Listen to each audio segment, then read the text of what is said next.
Hello, everybody. Good to you. To begin, let's start with stating the obvious. Customer experience is the front line in today's battle for business growth. You tell us that. 80% of you say that customer experience is your #1 competitive weapon, and 80% of you have invested in it because that's the apportionment of your marketing budget that's spent on customer experience. But companies are failing to get VOC right to guide their CX improvement. To hear the voice of the customer failing. Well, we see a lot of this as people join the ForeSee family, and it's because there's a hazard, point-in-time, impulse-driven, good enough is okay mentality out there, where one size fits all is enough. But we know that a contact center and a website and a mobile app and a store experience are different, so one does not fit all. What these approaches lead to is guesswork, false positives, and inconsistent and ultimately erratic metrics. Would you any other part of your business without certainty? Would you manufacturing plant where you had 2 separate lines manufacturing shoes, one gauging its success on quantity or volume and the other gauging it on quality? You'd never do that. You wouldn't run a finance organization that way or your sales organization that way, and yet we're running VOC programs that way. About VOC and measurement. ForeSee has produced for the last 11 years the Experience Index, the FXI. And I was proud to author this report with one of our research analysts, Joyce Davis, with contributions from one of our research PhDs, Jose Benki. And you can download it now. And by the way, I'm A-OK with multitasking right now. If you want to go to forsee.com/NRF, you can download the report right now and co-browse. Over the holiday season, November 6th to December 1st, we evaluated 40,000 customer experiences. This is across the top 50 websites in the U.S., the top 25 mobile sites, the top 25 stores in the U.S., and the top UK websites. This is the best way for us to be across the board working and what's not. Now, all of this was a bit incendiary on purpose about you doing it wrong, but it's really about how to get it right. What are things that retailers need to do nowadays to connect with and ultimately profit from great customer experience? FSI chronicled the largest companies out there, but you'll see if you read the report and with some of the findings here today, the results and insights can be universally applied, whether a company is large and small. Why? Because one thread that ties all companies together. They all customers. Customers all want great experiences. They want to be satisfied. Here's some actionable findings from the FXI before we get to the scientific depth of insights that we have. Black Friday has become Black November. People are beginning their holiday shopping experience earlier and earlier, year after year. In 2014, 48% began their shopping experience in October. This year, 2018, 9% began their shopping experience before October, with that number in October staying the same. Think that if you're a retailer. That means code freeze has to move up a month. That means that you have as much time at the beginning of the year to think about what worked and what didn't. The year is compressing on us because customer expectations are increasing. In fact, 61% of Amazon customers want them to have stores. If you think about that, you have an advantage against Amazon right now. True for a while, but believe you me, in the next 5 years, they will make a big play into actual retail commerce, and the step function there is better and faster same-day delivery. But when that happens, same delivery through distribution facilities that look like retail stores are absolutely next up. In fact, 30% of holiday shoppers would select drone delivery as a shipping option if they could. It's happening. The life is changing around us. Sometimes we talk about customer experience as something we can control. Yes, there exogenous factors sometimes at play. Think of customer experience scores by a segment like this, Democrats versus Republicans. This is real statistical significance here. Customer experience scores on a scale of 0 to 100, where Democrats have an 81, Republicans a 79. In an election year, and think how much media play this has right now, and we haven't even gotten to the real meat of the election, how much of a customer experience could be influenced by these kinds of things? I could be. Knowing your customer in the most specific way like this makes sense. Next size study, what we did is to do CX right, you need a measurement system in place, a scientific, proven, patented approach to measurement. Now what we're seeing here is a model, the ForeSee model, to measure the web and mobile experience on the top and measure the store experience on the bottom. Or drivers of an experience are on the left-hand side. For web, it's like merchandise and navigation and price and product description. In store experiences, some of those are also useful, like price. We also need to account for the in-store service with the store associate and the store environment, cleanliness and things like that. But in all cases, the outcome is what matters most. The outcome of the customer experience. Are they going to buy with you, buy with somebody else, buy with you in that channel, in another channel, or maybe do nothing? Check this out. This is the 11-year trend line of customer experience scores using the most reliable, accurate, precise measurement possible. The red line from 2005 to now was improved, 74 to a 79. A 5-point improvement is good. And you see over the last year, from 2014 to 15, a 2-point increase.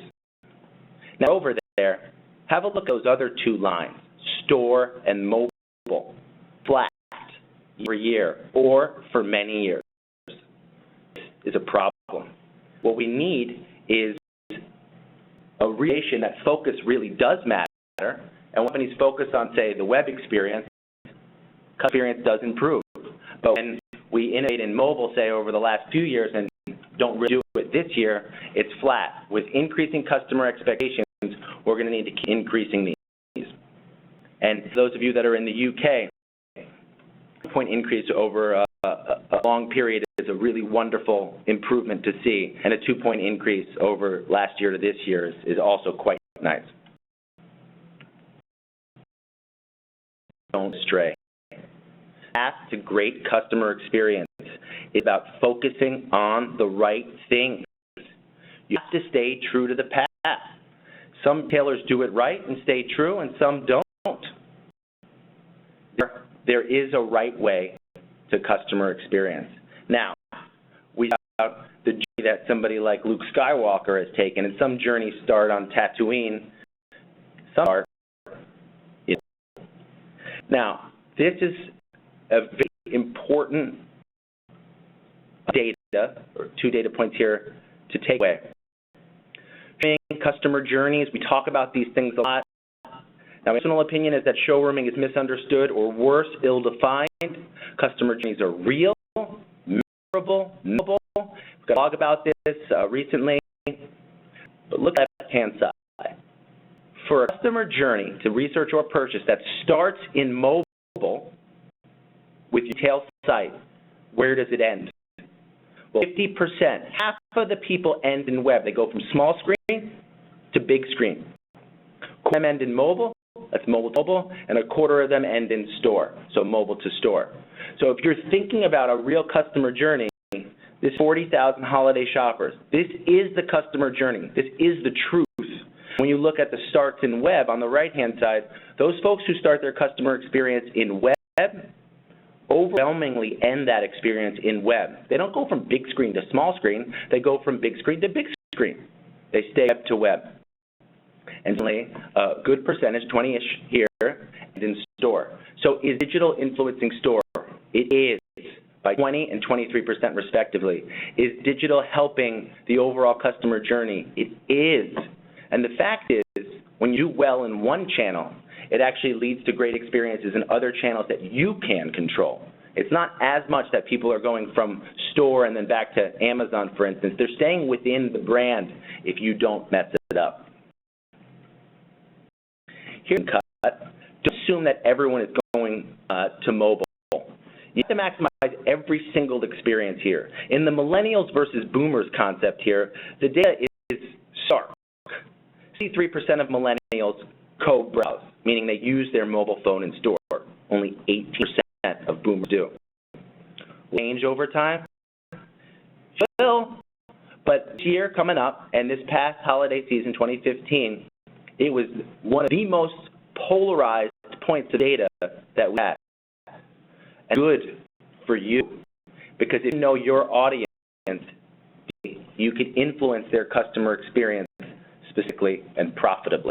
A couple of key findings for us. Is watching TV.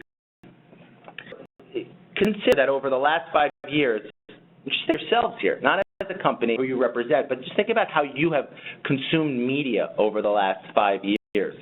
Offline habits and attitudes are now part of the normal, online experience. When we were watching TV, we don't care if it's live or recorded or streaming or watched on an app. We simply consume it whenever we feel like it, and we expect it to be there when we want it to be. Consumers see retail similarly. They see one retailer.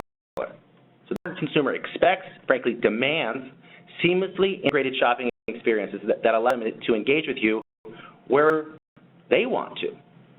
So we have to consider that evolution in the TV world and our own personal world, that happened over 5 years. We're done there. We expect that now as consumers. Retail is in the middle of that seismic shift. And retailers that see the end on it now will benefit the most. Is an archaic KPI. Conversion is not the right metric to measure the total customer experience. In tablet, we talk about engagement. In web, we talk about conversion. In mobile, we talk about traffic or volume, downloads. And in in-store analytics, we talk about same-store sales year over year. Enlightened retailers see the longer view of the customer journey. And retailers that have focused for years on optimizing conversion will have an incomplete picture of the total customer experience. Now, that is the reality here. The future of retail is measuring not conversion, but a better word, contribution. The impact that one mobile store contact center has to another channel, mobile store contact center. So it's hard right now for companies to see cross-channel because the online analytical tools like Click Analytics, like Google Analytics or Adobe, they don't link up with offline information well. Only customer experience and that customer's voice of customer, help to bridge that gap. So who went right? Get to it. Nordstrom does it right. Consider the monumental task of this, that Nordstrom to deliver a high-class online experience in digital channels without the benefits of the interpersonal relationship of a well-trained store associate. How hard that must be. But I know these folks, and they're awesome because they care about the customer deeply and meaningfully. And these scores, again, on a 0 to 100 scale, exceed the Bell score of 80 for what it means to be good or at customer experience. So Nordstrom does well across all channels. It's because they meet expectation of the consumer and don't rest on their laurels. They know that expectations continue to increase, and it's important for them to stay on point. Nordstrom does it right across all channels. Who does it wrong? Well, who does it wrong in mobile? Oh, man. Can you see this? Do you see the Walmart site here? Do you see how bad it is? This is and the open-ended verbatims were just awesome for this, but I didn't want to be too direct with Walmart. But it looks like a content and media site, NFL site, got a cage match fight, and then drew. They died. They didn't decide what they wanted to be when they grew up. And you see with their priority map on the right-hand side that navigation is their lowest scoring, highest impact item. Walmart, wrong. Mobile, they bring up the rear in our rankings. When you download the report, you can be able to see that. And ranks the highest overall But I will tell you that other company doesn't outrank Amazon. Burberry scores highest at 83 in mobile. They do amazing things in mobile. For those of you retailers that ask each other and on message boards and LinkedIn groups where I see you talking about these things, who does it well or the best in mobile, go to their site. Check out. You will be amazed. The reason is the mobile sites. You know, the look and feel is only one element of a multifaceted mobile customer experience. Their overall score is bolstered because the company scores so well in one particular element, product description. Now, their immersive experience is thoughtful, simple to use, inclusive of very expected things like a carousel of images, presuming that they can go very deeply into a high-def image, social sharing, a favorites list, a good sizing guide, easy-to-read garment descriptions. They have easy-to-engage customer service at that point. To their product description. I particularly like the overcoat that they have that's made of green corduroy. It's very cool. But if you does it right, they do it right. So who's right in web?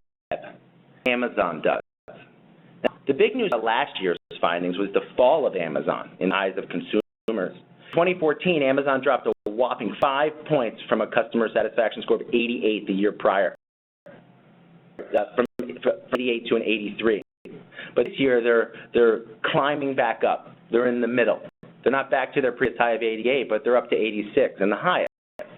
Lost focus last year, I think, and their competition figured out what part of Amazon's playbook. There are some of their customer-focused shipping policies, customer experience technologies like ratings and reviews and recommendations engines, and piping in content syndication for deeper product descriptions.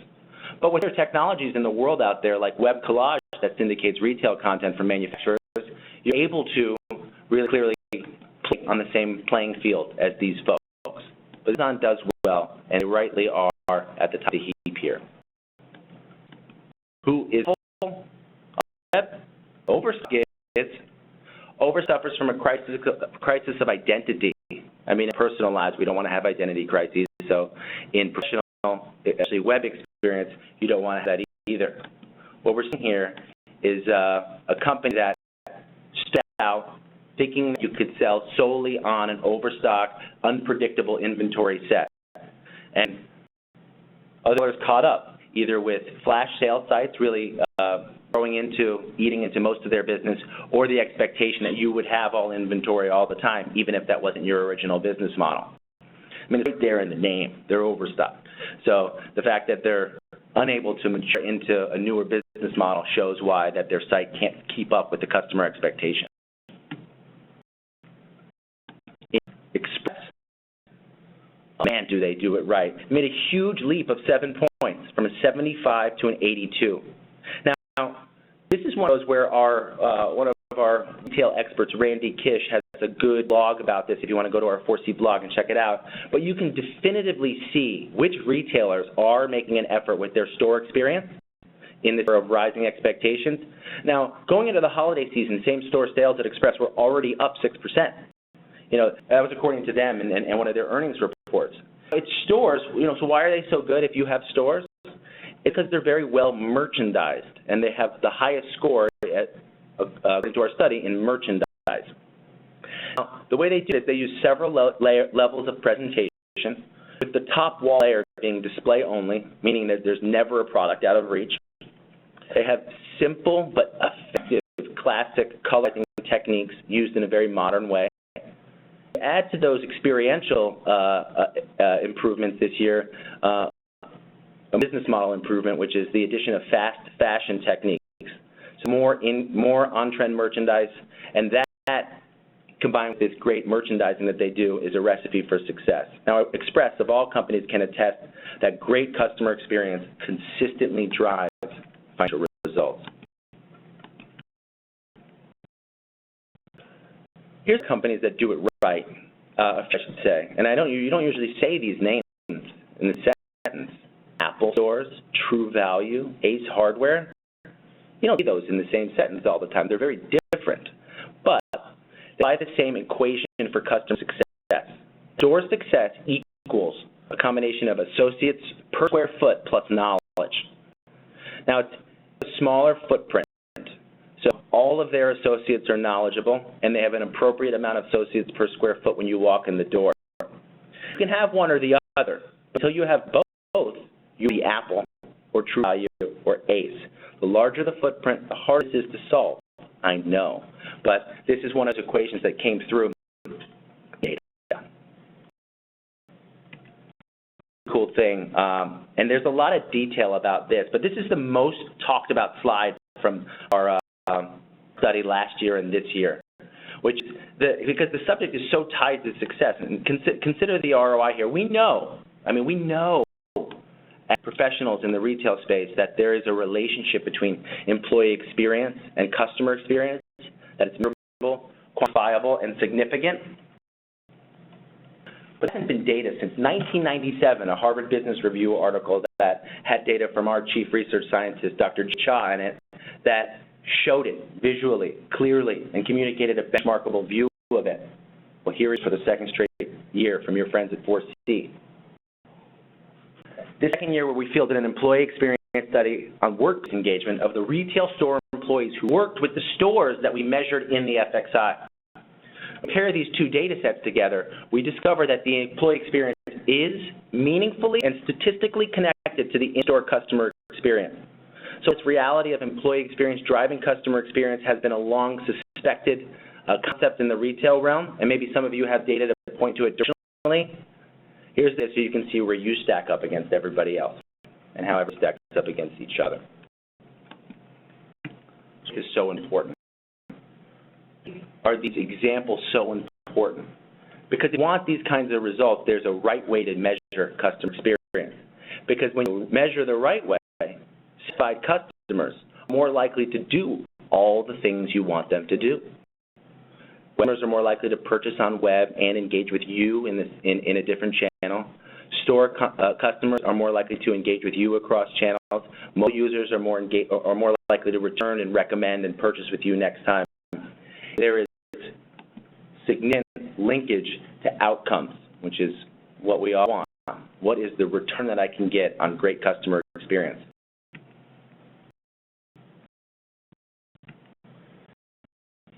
We taught how to do it wrong. And yet we know how to get it right. So here's how to do it right. No omnichannel measurement. There is only omnichannel measurement systems. So be clear about that. There isn't one way to measure every single touch point in a singular approach. It's more complex than that. The customer journey and your customer themselves are more complex. Think about us as humans. We have unique personality traits that can't be measured singularly. And you improve the business at the omnichannel level, you have to fix the experience individually. So to do it right, you create a common customer experience metric across all channels individually and at omnichannel level.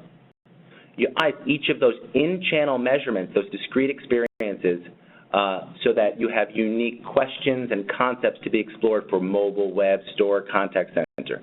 You learn from each of those in-channel measurements about overall experience, and you simultaneously measure the cross-channel connection, and again, this word, importantly, contribution, not conversion, the contribution that one channel has on the other. And when you use a singular system to measure across all of these experiences, can you benchmark with certainty everywhere? The goal is to see it as they see it, to see the customer experience the way that they see your customer experience.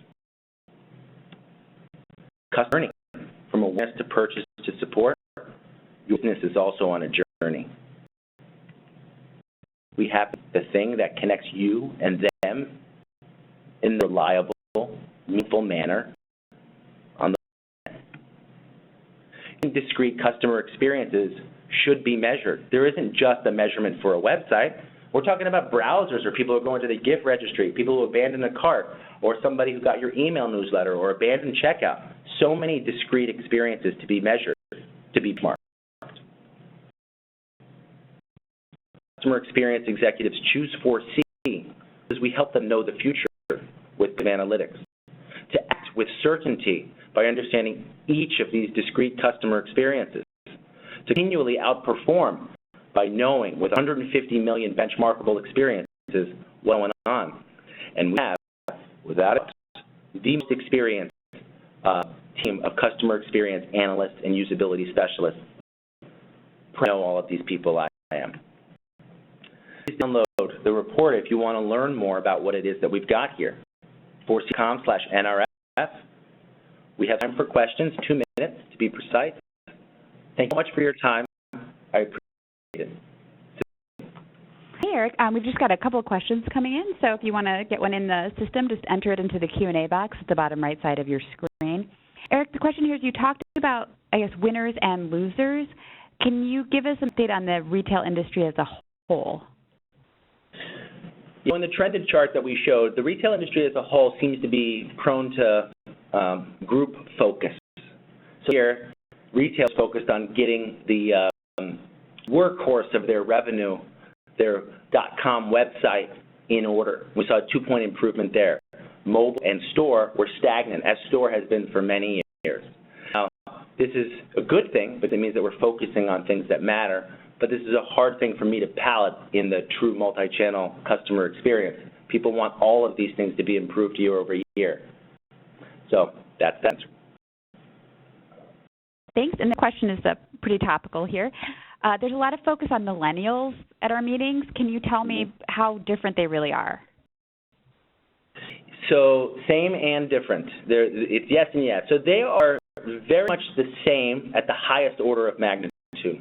They want to shop where and when they want to. They want it to be universally the same.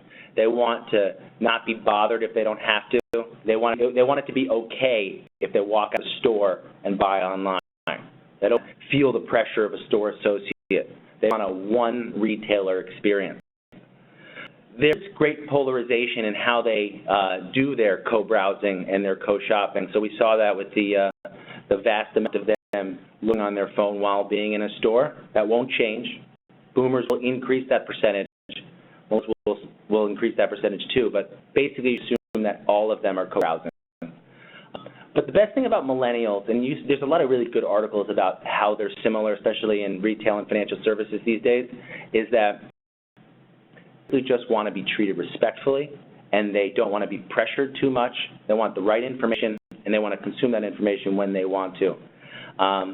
They're going to be a great rev source for retailers in all industries now and into the future. So treating them with the same sort of candor and respect and deference that we have for other segments is the way forward. For your presentation today, as a quick reminder, anyone who has been attending today or has registered for the webinar will receive a link to the recording and a link to a PDF of presentation slides later on this week. Thank you again. Thanks, Eric. Thanks, everybody.